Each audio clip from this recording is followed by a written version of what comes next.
On this episode, I welcome back two of my favorite people, Toby Poser and John Adams. We talk about their latest film, Where the Devil Roams, and we touch on some new upcoming projects. I had a killer time as always talking with them, and I hope you really enjoy this episode. After you're done with this episode, make sure you check out my fellow horsemen of the podcast Apocalypse, Everything in Black podcast, Into the Necrosphere, the Necromaniacs podcast, Spitball Media, Iblis Manifestations, and the Soul Knocks podcast. Also, don't forget to check out my Horror Wolf 666 podcast Teespring store to purchase any kind of like Horror Wolf 666 merch that's up on there. So that's very much appreciated. And make sure to rate and share wherever you listen to this podcast. That Apple, Spotify, whatever. It definitely helps, and it's much appreciated. So hope you enjoy this episode, and thanks so much for listening. Really had done a actual video call or whatever, and that was with Mick Garris, and I wasn't supposed to do a video call with Mick Garris. It was supposed to be an audio call, but he had insisted on doing the video, and I was like, man, I didn't brush my beard or nothing, dude. I look like a fucking axe murderer. So I'm like, okay. He probably liked that, right? Yeah, he was happy about it. I was like, I was fucking freaking out because, it was Mick Garris, and I'm like sitting there and like, yeah, I'm pretty sure I seem like a crazy person, but he seems so nice. Was he? Oh, he was super nice, like unbelievably nice. Because like all his social media is mostly him. He runs all his social media and stuff, and he's super nice on there. So I was thinking in the back of my head, he's probably got somebody doing this for him, But no, it's him, and he's just as nice as you think he is from all his like social media posts. He's the best. Oh, that's good to hear. Yeah, and to me, he's like up there with Stephen King and stuff. He's like big time. So I just think that's really cool. Yeah. So, yeah. I was just listening to his podcast. Who was he talking to? I won't waste your time. I'm forgetting, but it was done in it was from the film festival in Norway. Mm-hmm. And they John and I did a festival in Scandinavia, and it's just so interesting. The Scandinavians are very like polite, and they ask really smart questions. It was great. Oh, that's cool. Yeah, I haven't got to hear the Scandinavian one yet because I guess as of end of last year, he ended the Postmortem podcast, and I've been noticing he's been popping up on some other podcasts here and there. So.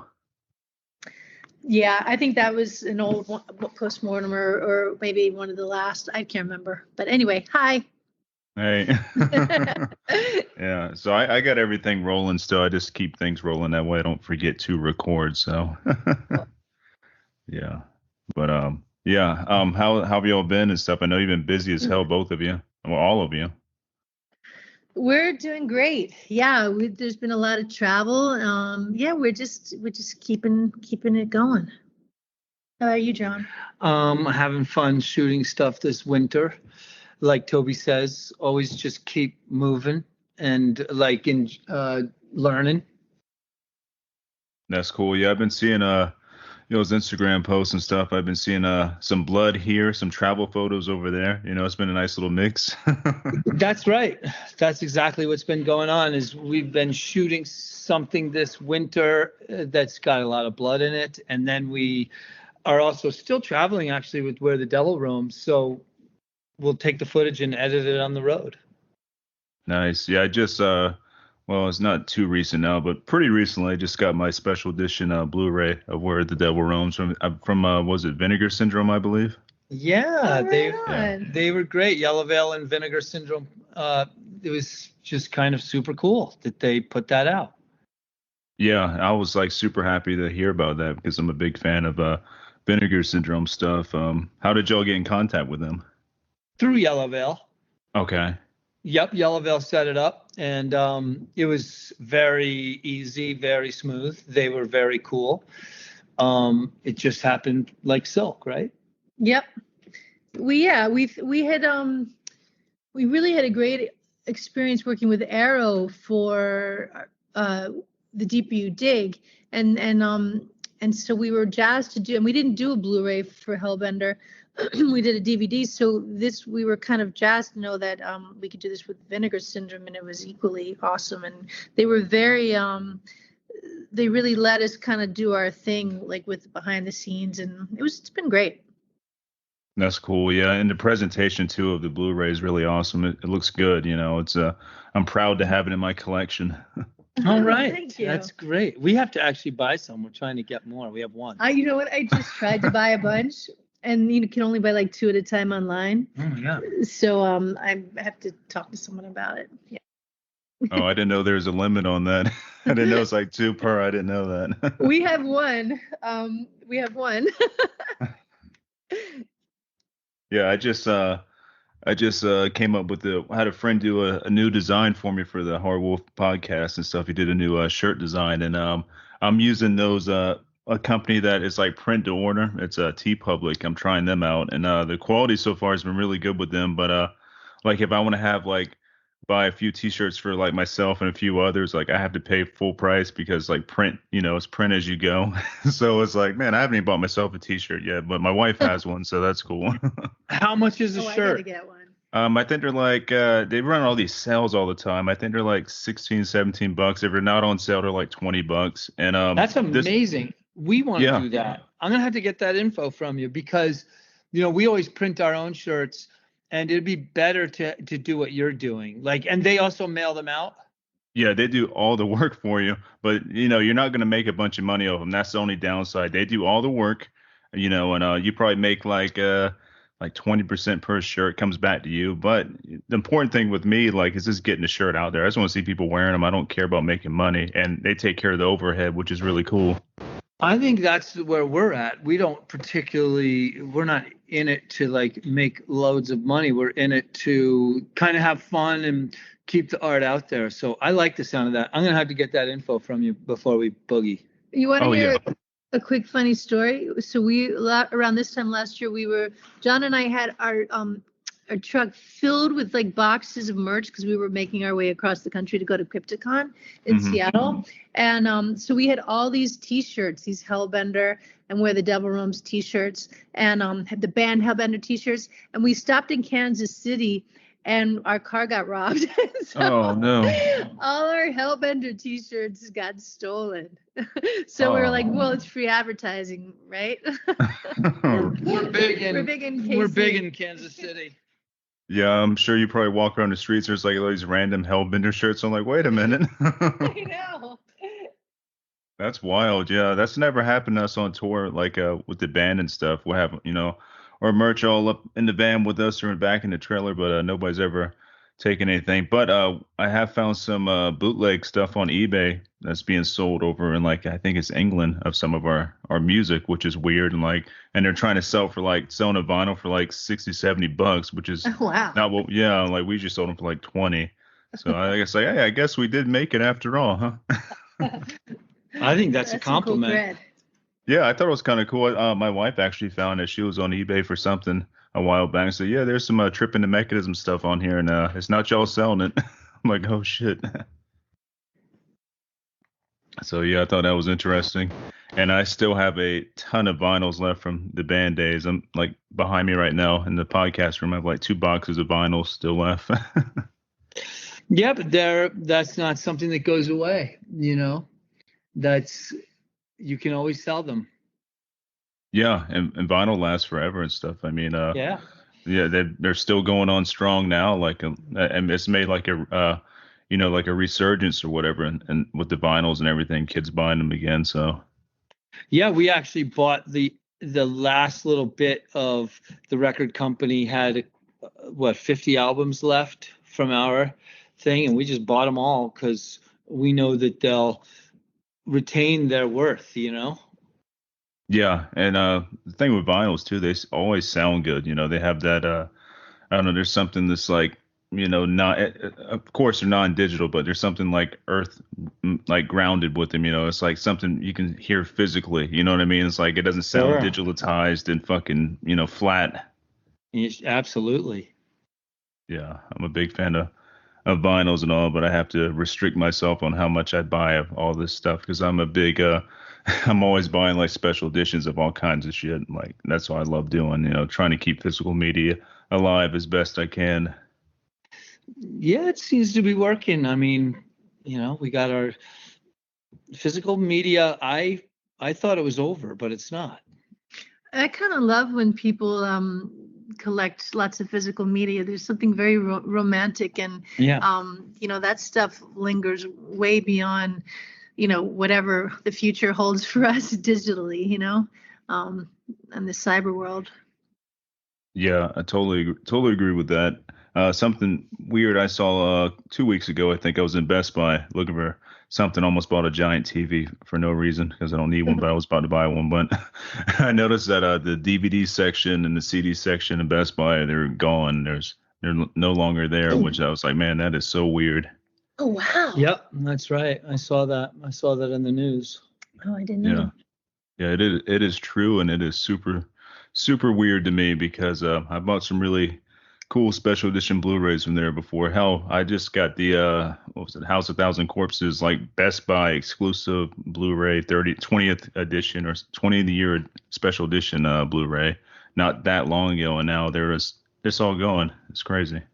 Well, there you go. Now suddenly that Blu-ray just upped in value because it says Best Buy and they no longer do it. So now you have something that's it's pretty special. Right. Yeah. But it's just wild thinking about us all like being so used to having physical media and this new generation that's coming up. They're probably not going to have any physical media. It's wild. Yeah, I think you're right there. Yeah. So yeah, I'm all about supporting the physical media and stuff though. But yeah, my collection is pretty hefty. It's mostly Mandy stuff, but yeah, it's still good. Yeah. Anytime they put anything out new, I'm all about it. So, but yeah. So y'all just got back from a kind of like a tour with the movie and stuff, correct? Yeah, we went out to Germany. There was a great women's film fest out there called Final Girls Berlin, where the Devil Rooms played. And then John and I did a little traveling. And then he came on to work on all the good stuff he's got going. And I went on to another festival in India. And that was really cool. To see the genre scene there is like, feels like it just wants to burst, like a beautiful zit. It's just hungry to get out there. I saw some really great stuff. Oh, that's really awesome. India and Germany. I mean, that's pretty fucking cool. Did you prefer either one over the other one, or they both had their like merits? Oh yeah, no, they're both equally wonderful in such different ways. Have you ever been to India? I have not. I haven't been out of the country before. I've been all across the U.S., but never out of the country. Well, India just blew me away. It was just so energetic, and the colors, and it's just like a sensory kind of assault. It was really, really cool. I loved it. And in Germany, of course, Berlin is just so great. I'm headed back to Germany for another festival next month in Nice. in Cologne. So I'm psyched that Germany's kind of place that we've been going. That's really cool. It's cool how like horror has like, opened you up to like the whole world of travel and everything. I think that's really badass. Absolutely. Yeah, that's really cool. Like one day I would like to get out of the country and visit like Scotland or Ireland, Iceland. Those are on my bucket list of things to visit. Yeah, we love those spots too. I'm going to Scotland in 3 weeks, something like that. Anyway, because our older daughter Lulu, who chops us all up in Where the Devil Roams, is getting her master's degree in psychology in Edinburgh. So I'm going to go over there and edit and hike with her and just hang out with my great friend. Oh, that is so badass. And yeah, congratulations to her on like that's awesome, fucking killing it, and and being over there in Scotland too. That's like the icing on the cake. I think that's really badass. It's really beautiful there. We love it so much. It's misty and cold and everything that we like about, you know, environment is there in Scotland. But you mentioned Iceland. Iceland's the same way. Norway, all that stuff, all that northern land is right up our alley, like artistically, and it's just really great. Yeah, that's supposedly that's where my family is from. Is from Scotland. So Oh, okay. yeah, the that's where the majority of my family's from. So I'd like to visit back there and see if I actually have any land because I like the clan that I belong to in Scotland or whatever. Like I suppose they own a bunch of land over there. So I'm like, hey, do I get a piece of this land? Can I move over here? We're all Oh from my God. Scotland too, but we're just bums and criminals, so we don't have any land. Yeah, my dad always told me that we were in the same bloodline as Rob Roy or whatever. I think he was like a famous Scotsman Oh, or wow. something. Yeah. That's what my Rob Roy. dad told me. Yeah, Rob Roy. So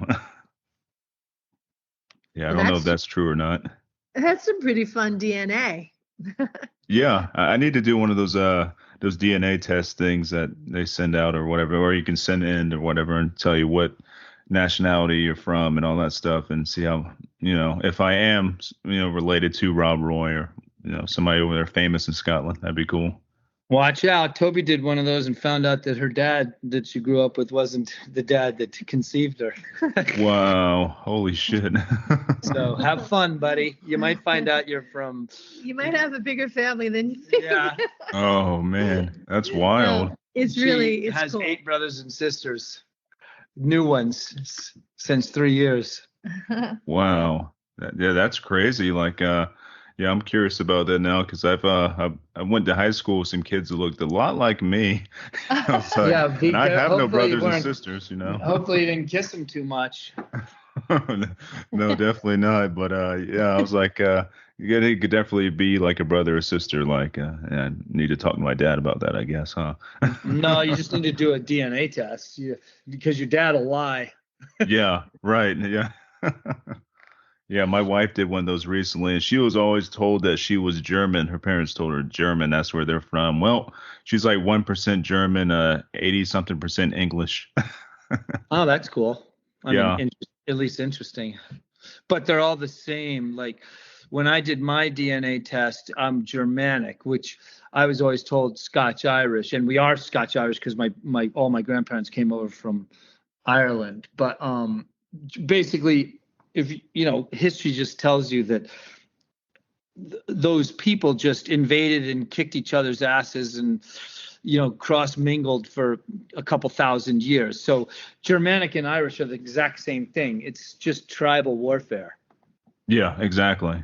And so it's kind of like, well, where did they end up when they started writing property values or property down? That and then suddenly you're either Irish or German, depending on after all those tribal wars where you kind of ended up when they started writing history down. Yeah, no, that's super correct on that. Like Norway, all those. I mean, that's what's so cool. We love going to like European cities and then reading about their history. And it's so fun because like even in Scotland, parts of Scotland were run by Norwegians until the Scots got enough power to bump them into the sea where they had to go back to Norway. So it's really fun stuff. I love reading about it. That's cool. And it's probably also cool seeing like the different horror scenes in different places, like between Yeah. India and Norway and stuff, like the difference between those. Oh yeah. Well, it's funny in India. I spent most of it in the city of Mumbai. And so it was super busy, but then I got to spend several days in the country, and that was a total different kind of like vibe. Like at night, they talk about horror. Like supposedly the tigers had come back, and people's dogs were disappearing because of the tigers. Whoa. So there was a total different kind of horror. Oh yeah, right. In the countryside, and like cobras and shit. It was crazy. But you're right. Like each culture looks at horror differently, and like Toby had said early on, we did a festival up in Copenhagen. Mhm. Yeah. And that was so different than, for example, like the horror crowd in Nottingham. Mm-hmm. You know, the crowd in Nottingham was drinking and partying, and is a total fun, let's do karaoke vibe. But the Danish crew was super intellectual and very reserved, and like looking for the much deeper meanings of what everything meant. It's really cool. The international horror community is great, and we're so happy that we're a part of it. It's just very lucky. No, that is really cool, and yeah, it is. It's just interesting that the differences between like the different areas and the different way they react to horror movies and everything, and also going back to the whole tiger thing, that's extremely scary. Oh, I know. I mean, that's like when we lived in Los Angeles, I was scared of mountain lions, but I'm more scared of tigers. Do y'all remember the movie that came out? I think it was the early '90s. It was based off a true story, A Ghost in the Darkness. No. Oh, this was a really awesome movie. I'm gonna look it up real fast, make sure I get my actors right, because I think Val Kilmer is in this, but I'm not 100% sure. But it's based off a true story and involves tigers and stuff. Let me look it up real quick. Let's see, Ghost. I can't spell worth of crap on this phone. Let's see here. It is well, I think that's the name of it. Anyways, it's a movie based off of this incident that happened. I'm pretty sure it was India. I'm not 100% on that. I'm sure it was somewhere in India, but they were building some the railroads and all through there, and they're just starting to do all that stuff. And they were people are being picked off like every night by these two tigers, and most tigers are supposedly not actually like they don't like hunt men on purpose. You know what I mean? It could be an accident that was prey, but supposedly these two tigers did hunt men on purpose, and they killed like 50, 60, maybe more of the people working on the railroad. So Jeez. they did a movie on it because they hired two hunters to come there and try to track them and stuff, and and find them. And supposedly there was like some supernatural shit going on with the tigers because they couldn't find them, but they kept on picking people off every night, and it's pretty brutal. Sounds great. Yeah, it's a great movie. And like I said, it was early '90s when it came out and stuff. And it was like one of my dad's favorite movies. So it's really good. But yeah, tigers are brutal, man. Like that's yeah. You're talking about a real life monster. I mean, that's a monster. It can be. Okay, I finally found his. Yeah, it was The Ghost in the Darkness. Came out in 1996, and it was starring Michael Douglas and Val Kilmer. So Oh, very cool. I yeah. never heard of it. That's some pretty heavy hitters right in that time. Oh yeah, yeah, super heavy hitters and all. And I'm a big fan of Val Kilmer. Especially it's unfortunate what happened to him with I think he ended up getting throat cancer, I believe, and it Yeah. took him out. But God, he was such a good actor. Yeah, I like a similar person. I like Viggo Mortensen. Like they're kind of similar, kind of They are. in a way. And I really like Viggo Mortensen. I think his career is really cool, and I love when he acts. Oh yeah, he's the man. He also played one of the best like portrayals of the devil ever, and I think it was in the first Prophecy movie with Christopher Walken. If y'all have ever seen that. Great, I'll check it out. I haven't. Okay, it's a whole series too. So I think there's 3, maybe 4 movies in the Prophecy series, but all Nice. really entertaining. And the first one's like definitely the best one, I'd say. And I say Viggo Mortensen plays the devil, and like, man, so good. Oh, that's watch a good. that. Yep, I'll watch that. I like his stuff. Oh yeah, you definitely dig this one. And Danzig makes a cameo in the first film, a very very small cameo, but Glenn Danzig's in it, so that's pretty cool too. That's funny. What's he do? He's playing if I'm not mistaken, he's playing an archangel. All right. Yeah, yeah.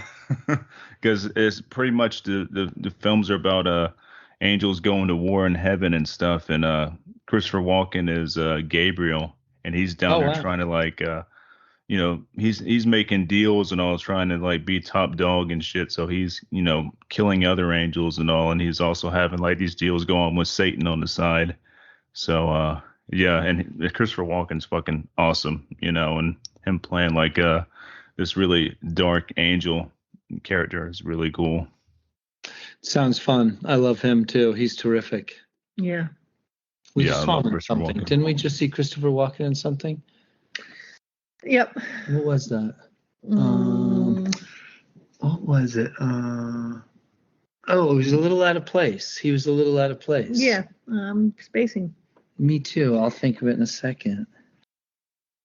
There's a really good show on Apple TV that he's in that should be coming back here pretty soon. It's called Severance, and he plays in that. Have y'all seen that show?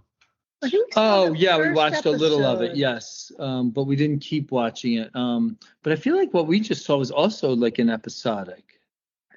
Boy, I'm really blanking. I'm blanking too. Sorry. That happens to me all the time. I keep the Internet Movie Database thing app on my phone because in moments like this, I'm like, what the fuck was that again? It's like, okay, I can just type it in there, find it.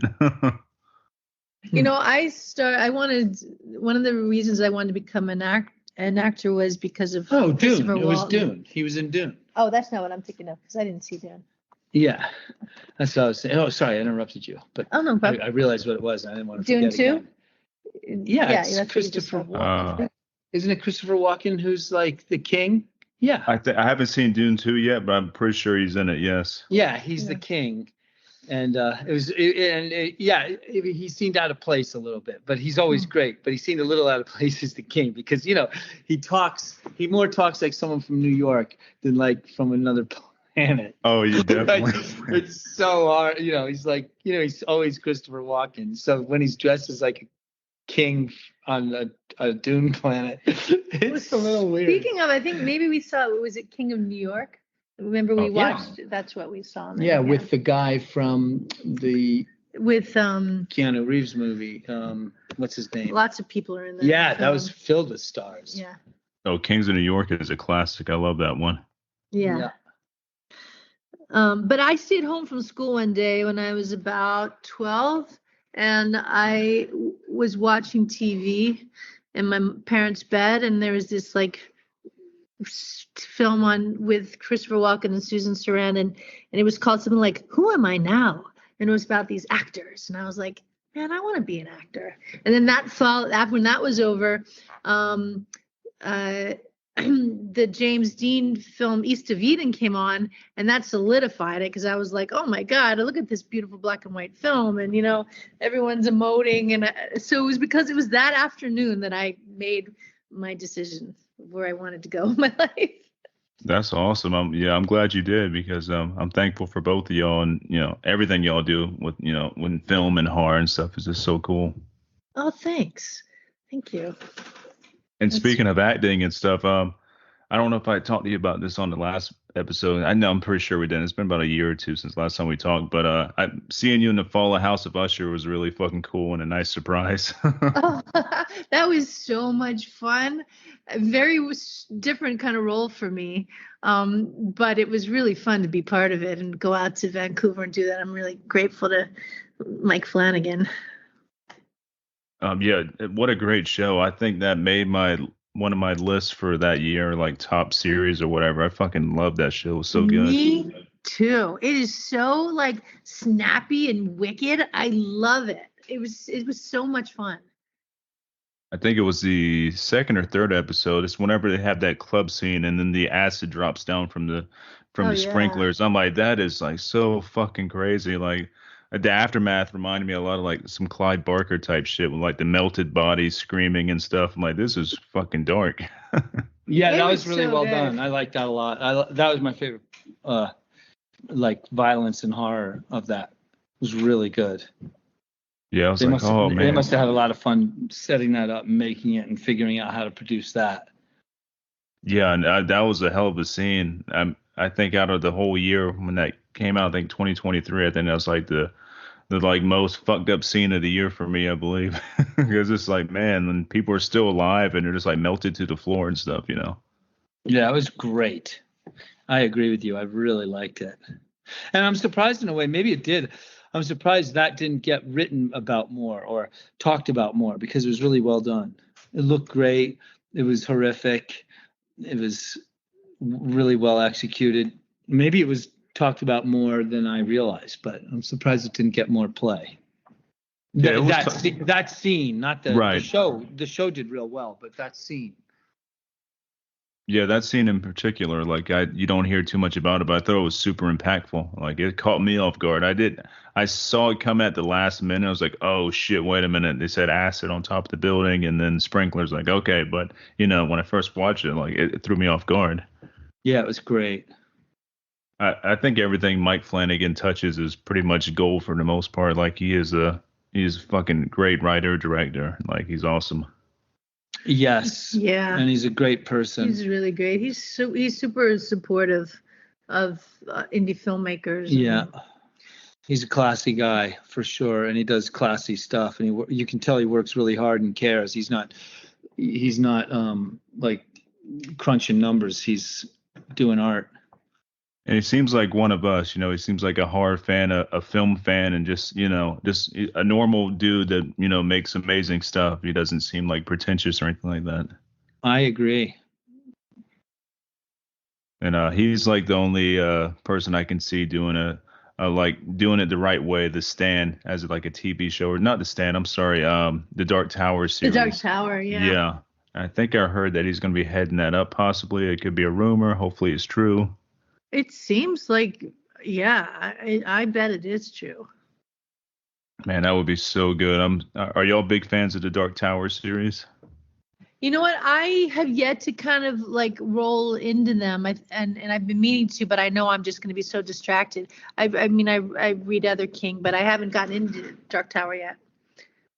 I recommend if you do get into the Dark Tower series, you want to take a year or two off from work, and any other thing you're reading, you want to put that on the back burner because it's going to consume your whole life for a while. Exactly. God, it's so epic. It took me a year and a half to get through all of them. I did audiobook versions of the Dark Tower series, and I started from the very first book onward.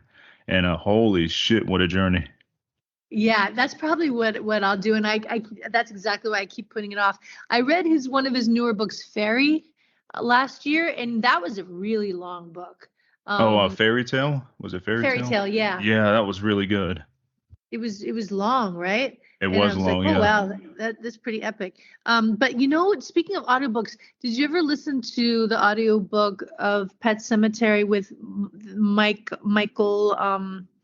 The guy who plays Dexter. Dexter, yes. Yo, holy shit, that was good. Yeah. Michael C. Hall. Yes. Yeah. Yeah. You can read the phone book to me, and it's cool. You know what I mean? It's so true. He was phenomenal. Yeah, that still is one of the best audiobooks ever, just because Michael C. Hall reading Stephen King, and Pet Sematary rates pretty high with me when it comes to Stephen King stuff, and that was like magic. Yeah, I love that book. Yeah, especially being a pet lover as I am and stuff too. Like, that one hits really close to home. Like, would I take my pets to a pet cemetery to bring them back and just be like zombie pets? I don't think I would, but you never know.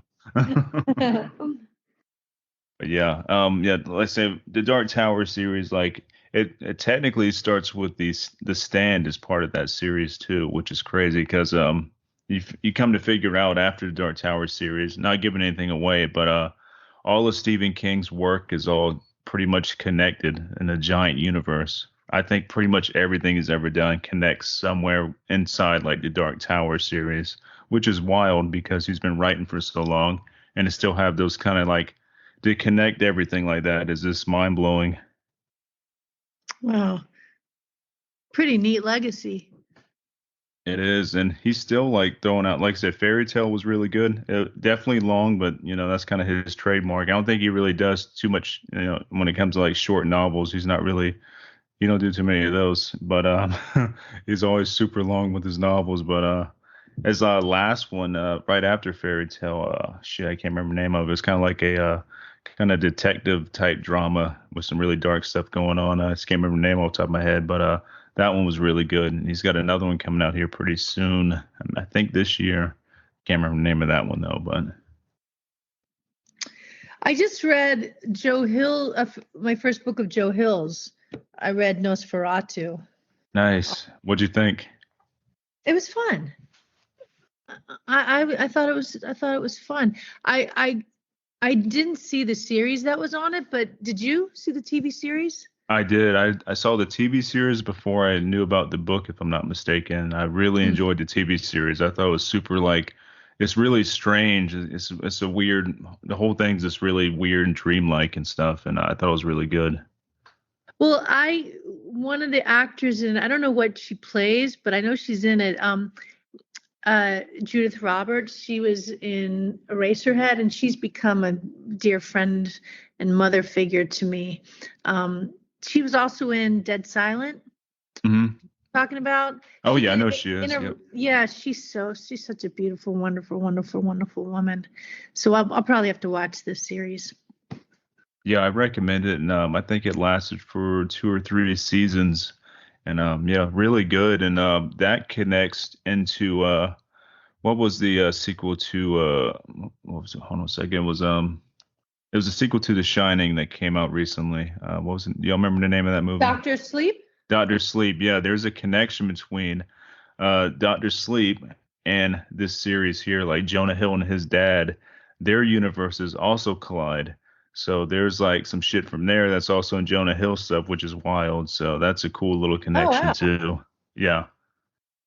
Oh, it's like referenced in there, and I think the movie did it as well as the book. I think the book kind of talked about it a little bit more, like with the Nosferatu connection there. Well, I thought the book was really fun. I really liked how he conveyed characters.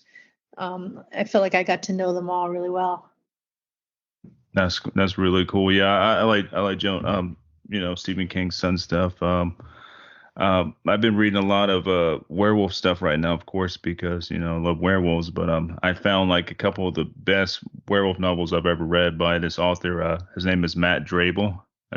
I'm sorry, and he's out of England, if I'm not mistaken. He was on the podcast not too long ago, and yeah, he great writer, and he's got some of the best like werewolf novels ever. So if y'all don't know about this fellow, you should definitely put him in your book. What do you think makes his better than others? Well, just the way he portrays the werewolves. They're not like wild dogs or anything like that. They're actually like monsters, walking around on 2 legs, just fucking super ferocious. They're like a cross between the werewolves from like The Howling and like Dog Soldiers, and these ones can actually think for themselves too, more like in a human way instead of just straight animal way. So they know what they're doing when they're in werewolf form, It's just it's just like that's the kind of werewolf shit I like. So. Well, that sounds good. Yeah. It feels like werewolves are gonna have a resurgence for a little while, almost like vampires have kind of, and zombies. We'll always have vampires and zombies, but it feels like werewolves are back. Have you seen Blackout yet? No, I was about to mention that. I want to see that. No, have y'all? Yep. I really dug it. And another werewolf movie that I really loved this year was My Animal.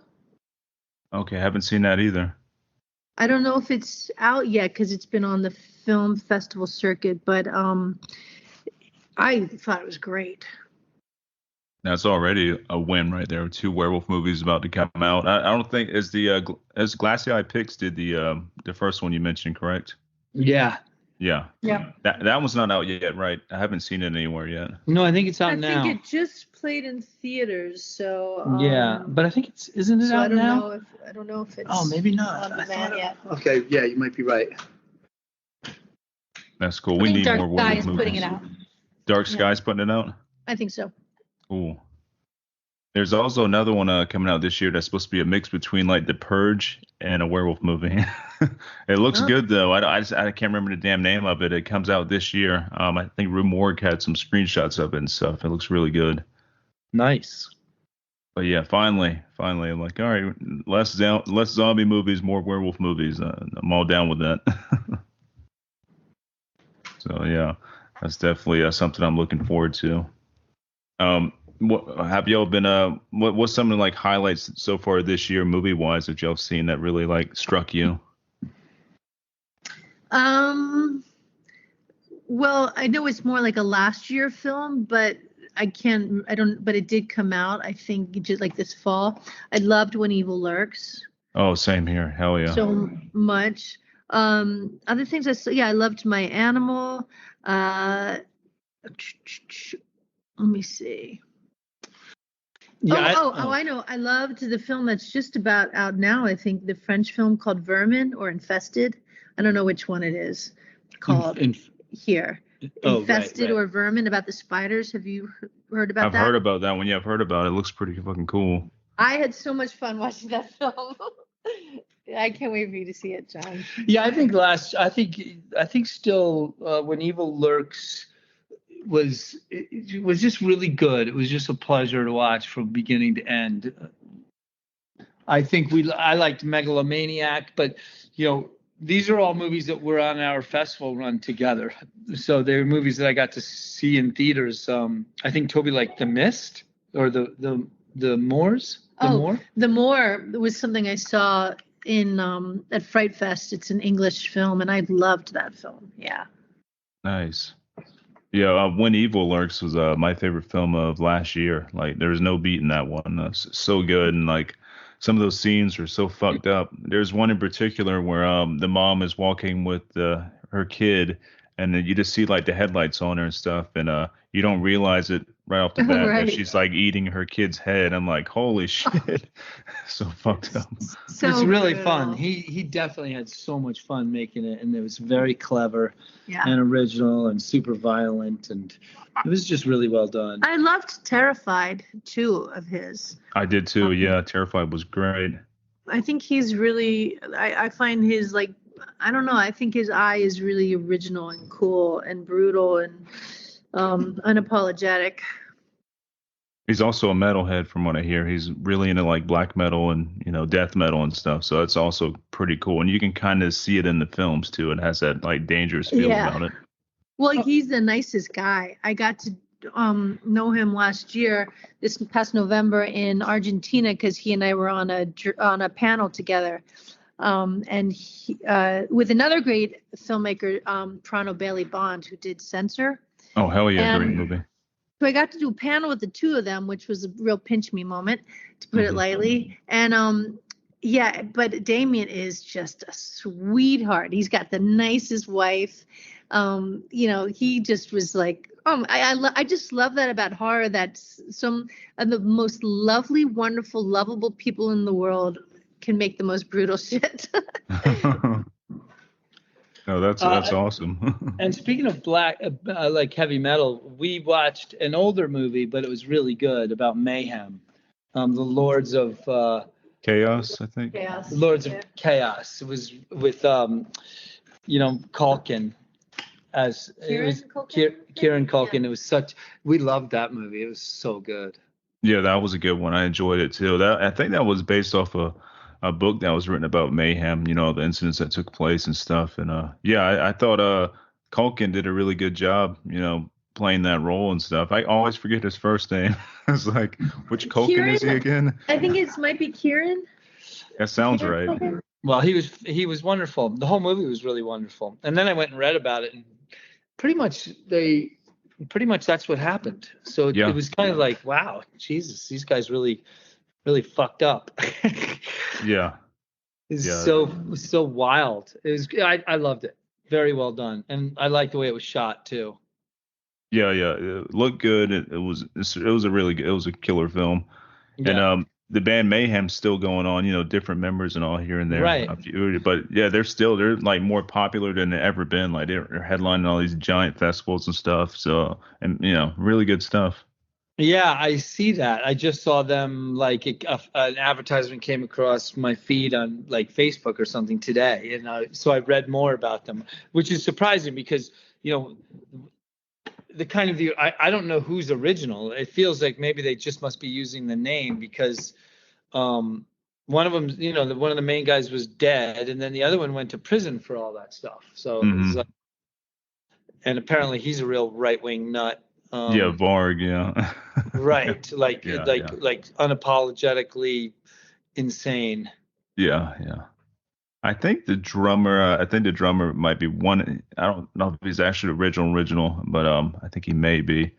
Don't quote me on that, but yeah. I mean, I do enjoy Mayhem and stuff, but I'm not a giant fan of Mayhem and stuff. But I think the drummer might be the original. I'm not sure. I have to look that Well, up. that's cool. Good for him. Yeah, Good I think for him. so, anyways. Yeah, but yeah, they're bigger and badder than they ever been. Popularity wise, so that's cool. That's great. Yeah. Speaking of like metal stuff, any really good shit hitting y'all lately? Yeah, we've been listening to Pigs. Yeah, I remember you told me about them. I checked them out too, and I was like, wow, fucking good. Long ass name, good band. We're still playing them a lot, and we're still playing Slamosa a lot. And Did I mention Aptera before with you? Which one? Aptera, Aptera. I don't believe so. They're out of Berlin. You should check them out because they're like an all female metal band, and they're fucking awesome. Okay, I put that on my list. Aptera. Yeah, there's been a lot of good stuff so far coming out this year. It's been a busy year for metal, and it's going to get busier. A lot of good shit's coming out this year, so I can recommend it. Really, really good. My favorite black metal band, one of my favorite bands right now that's out. They're from the Denver area. Oculus is the name of the band. Some people pronounce it Oculus, but I pronounce it Oculus. But you should check them out. They're out of Denver. It's a black metal band, and a lot of the stuff that's written is like about nightmares and demons, and it's really good, dark, awesome fucking black metal. Very cool. Oculus, Ocul. No, it's spelled. Let me get it for you right now. It's spelled different than that, but I'm pretty sure that's the correct way to pronounce it. If I'm wrong, I'm sorry. I'm pretty sure it's Oculus, but let's see here. Find the right way to pronounce it. I'm looking on my Spotify right now. Okay, it's Akhlys. Awesome. Okay. Yeah, check them out. They're so fucking good. Like, it's one of my favorite bands right now. So I've been really digging on that, and also the new Oxbow album that came out. That's really fucking good. I think that came out either beginning of this year or it was last year, but it's really awesome. If you're not familiar with the band Oxbow, I'm not. Okay, they're it's like it's kind of avant-garde, punky, rocky, little doomy here and there. It's kind of their own thing. Just really good stuff. It sounds great. Yeah, Oxbow. Check them out. I think you'll dig them. That sounds great. I like the mix of that. Yeah, that's definitely a nice little mix for you. You go to straight like evil black metal, then you go to Oxbow, which is really, like I said, high energy, like almost punk, Jesus Lizardy type stuff. So it'd be a good combo for y'all. Very cool. Yeah. What were three of your top that come to the top of your head of your films besides When Evil Lurks this past year? Let me check I still have my list on my phone. Let's see. Lately, I can tell you some things lately that's been pretty good. Also checking my internet movie database thing here. See what I recently watched. Well, something I watched that came out back in 2014 that's not horror whatsoever, but for some reason it went past my radar and everybody knows about it except for me. It's a movie called Whiplash. Have you ever seen that? Love it. One of my faves. Yeah, we love Whiplash. Great movie.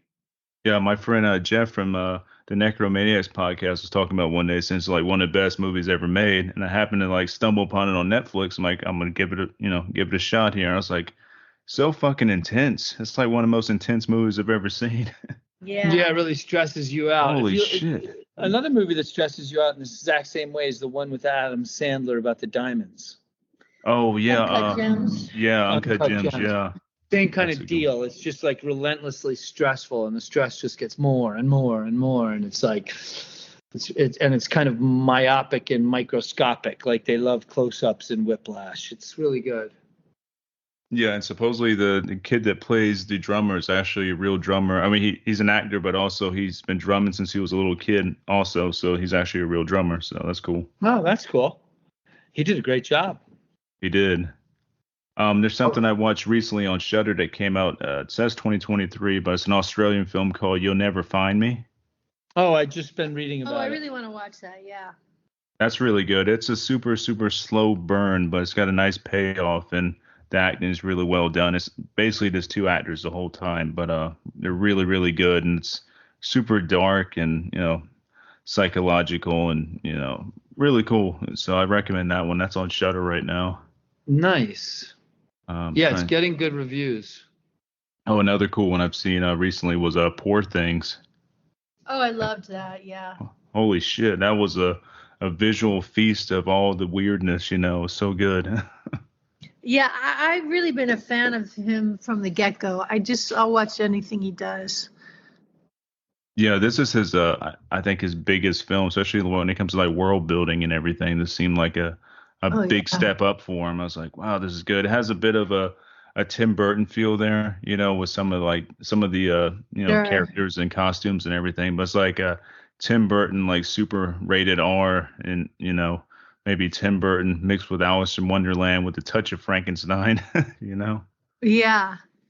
Have you seen I think it was his first feature, Dogtooth? I've seen Dogtooth, Killing of a Sacred Deer, which was I think my favorite out of everything he's done so far, besides Poor Things. Yeah, I liked it too. Yeah, he's a great director, and I'm looking forward to anything he touches. Like I'm down to check out. Mm-hmm. Also checked out Satanic Hispanics, which is pretty decent. As it's a film with a bunch of short films. It's an anthology, and Alejandro has a short in that one too. Alejandro Brujes. Hold on a second here. Which is that one? No, that's not the one I'm looking for here. I'm looking for it has a short film which was the best short film. Trying to look at the internet thing. I know. Yeah, I've got to Where's see it? Oh, that. it was Damien Rugna. Yeah, Damien Rugna Yeah. had a short in there, and it was like the best short out of all the anthologies on there, out of all the stories. So I recommend checking that out just for his short. Yeah, I'll see that soon. Yeah, that was a good one. I'm trying to see if there's. This year has been kind of slow so far with like really good like high scoring stuff with me. Yeah, I'm checking my list now. Oh, there's a Norwegian film I saw recently called Sick of Myself. That was really good. Oh. And that was from the director that just did one of my favorite films from last year as well, Dream Scenario with Nick Cage. Oh, Oh, I okay. didn't see that. Oh, Dream Scenario is on HBO right now, I believe. And then the other film I just mentioned, I think it's up on Hulu. So Dream Scenario is really fucking good. It's like prime Nicolas Cage awesomeness. Like Right. it's based off this story of this. It's kind of like an urban legend of this. Like everybody was dreaming of this same guy. Like, have you seen this guy in your dreams? It was going around like social media years ago. Like, have you seen this guy? He may be in your dreams or whatever.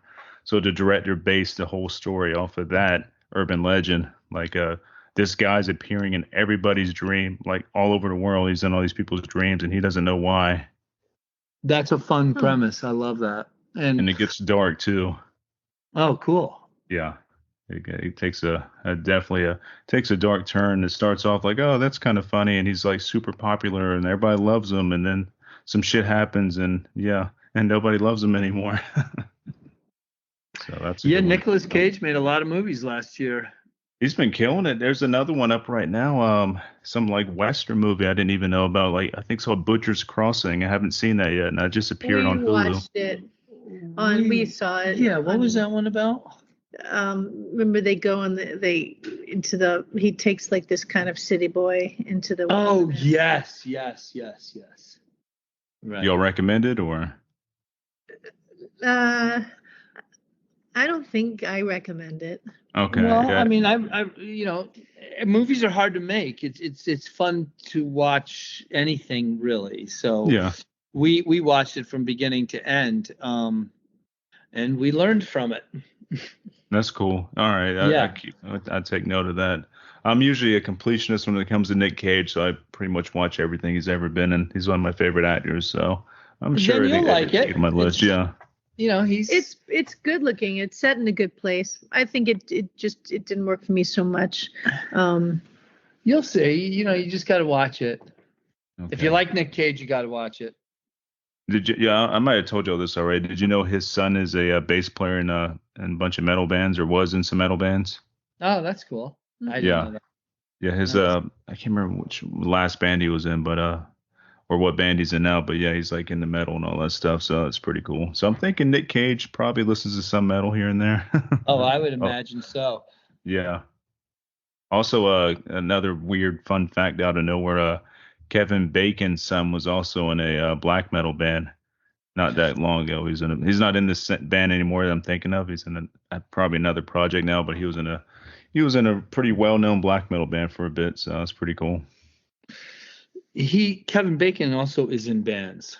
Yes. I think his band has toured down here to South Carolina before, but I didn't catch him.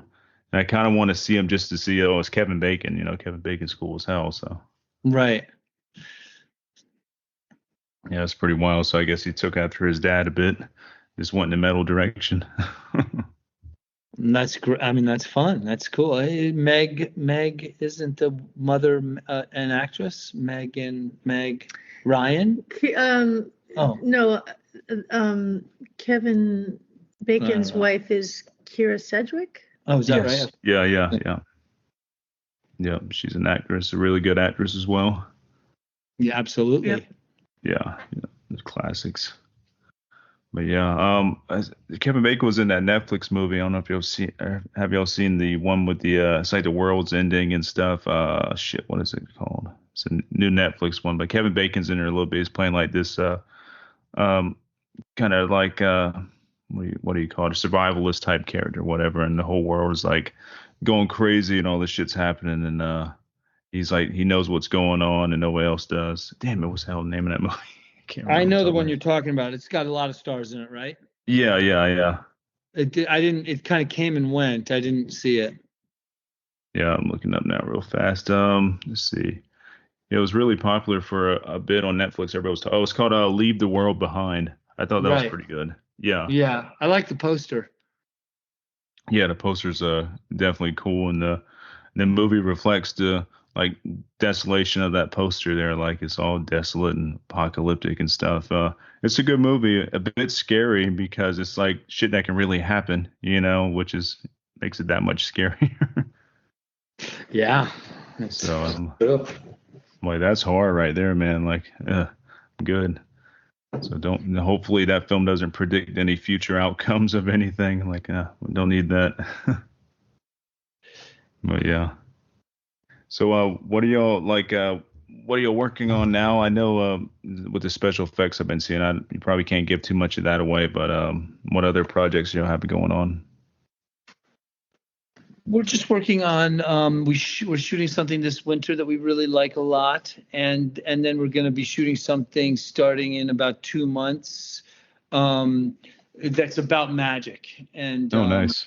Yeah, it's really fun, and it's basically about the idea that if you believe in magic, it kind of works. But if you don't believe in it, it doesn't.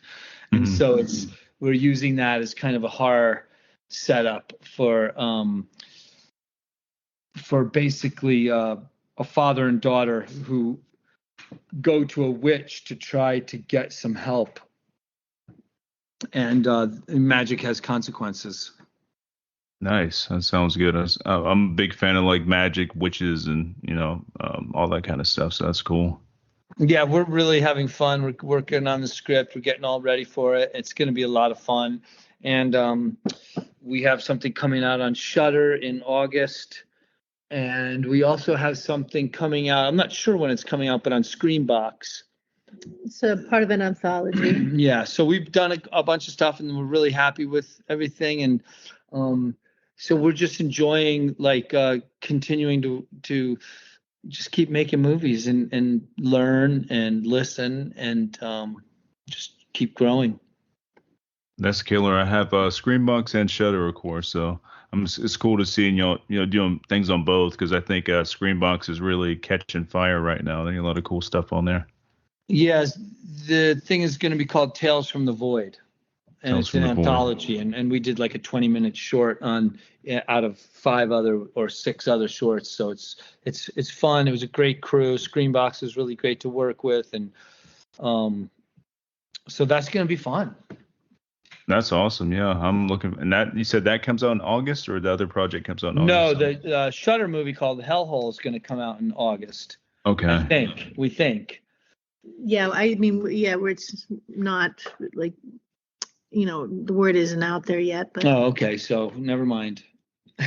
Gotcha. I never, nobody heard that, so we're good. Scratch that. Yeah, scratch that. Yeah, it's not real. That was a big lie. But yeah, yeah. Anyway, okay. Oops. no, I mean, we think it's going to be up. Yeah. That's awesome. That's definitely something to look forward to. I love everything y'all have done so far. Like, that's just, yeah. I'm sure it's gonna make my list for next year. Well, yeah, and you've always been so supportive of us, and it means so much to us. We love making movies. We love being a part of the horror community, and people like you make it like a total joy. And I think that's so important for us all. It's a great environment to be in, and we can't thank you enough. Yeah, I second that. It's my pleasure too, and also like between my listeners, Into the Necrosphere listeners, Everything Went Black listeners, with Mike Hill and everybody, like you have a ton of like good support from us and our listeners combined. Like, hopefully what we've done, to try to promote you has helped a little bit. At least got, some more people to watch your films. So that's the best we can do, and hopefully that helps.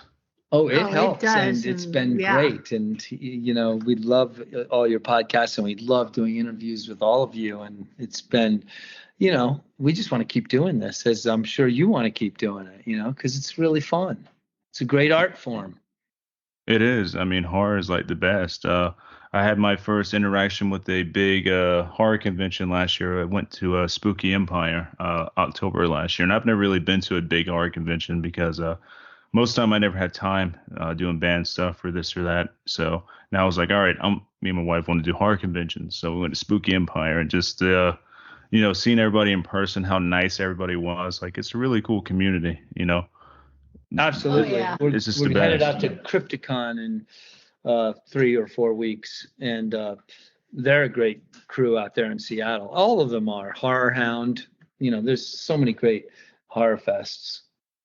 Yeah, I did the Horror Hound virtual convention years ago when the whole virus stuff was hitting us and everything. Right. And they had like a virtual thing. So I was like, technically, I guess one of my first conventions, but I was like, it was weird, man. It's like I'm sitting in the living room with my computer on and got a TV streaming this. I'm streaming this here from Horror Hound. I'm like, this is so weird.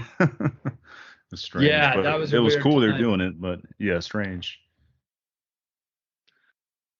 Yeah, I'd rather be in person doing the whole thing. Like Spooky Empire was really cool, and like, yeah, there's a lot of really awesome conventions and festivals and all involved in the horror world, and I just think that's great, and it seems to be really kicking back off as of last year, this year now. Like, there's a ton of shit going on. So Yeah, it's super busy. People are back, and it's great to see. yeah, 100%. Like, I'm really happy about that. I'm doing another Spooky Empire this year, and I think there's another convention that's coming close by where I live at. So I might do 2 this year. We'll see, but it's gonna be like our annual tradition is to get out to some of these conventions and everything. And you make good connections too while you're out there. I've had a few guests on the podcast I met at the convention last year. So, and we've become friends. So that's pretty cool. Yeah, absolutely. Us too. Oh yeah, it's a great way to connect with people and like spread the word and stuff, and get a picture of Bill Moseley. That's what I did anyways. Yeah, it was weird. I got to meet Bill Moseley in person for the first time. I've emailed him back and forth a bit, and getting to meet him in real life was really fucking cool. He's a really nice guy. That's awesome. Yeah, we've met some really wonderful people too at these conventions, and they're all, it is a great vibe. It is, and it reminds me a lot of the whole like metal scene. Like there's a lot of love there. Yeah, absolutely. We might be scary looking and make scary things, but we're really nice people. Yeah, it's so true. Awesome. Well, thank y'all so much for being on the show. It's always great talking with y'all. You know, at least we gotta at least try to do this every year, I think. You know, get together. 100%. And thank you for having us today. It's really nice to talk to you. Oh, it's Yeah. always a pleasure with y'all, and continue kicking ass, and you know, you have my support, and yeah, got y'all's back. Thank you so much. We'll be singing your song too. Nice. Well, I appreciate that, and yeah, spreading the good word for everything. That's how we get stuff out there and stuff. It helps a ton. So. Yep. Well, peace and thanks. Can't wait to talk to you again about what's coming up. Oh yeah, sounds good. And you'll have a good rest of your weekend. Thanks, You Brandon. too, my friend. Bye. Later.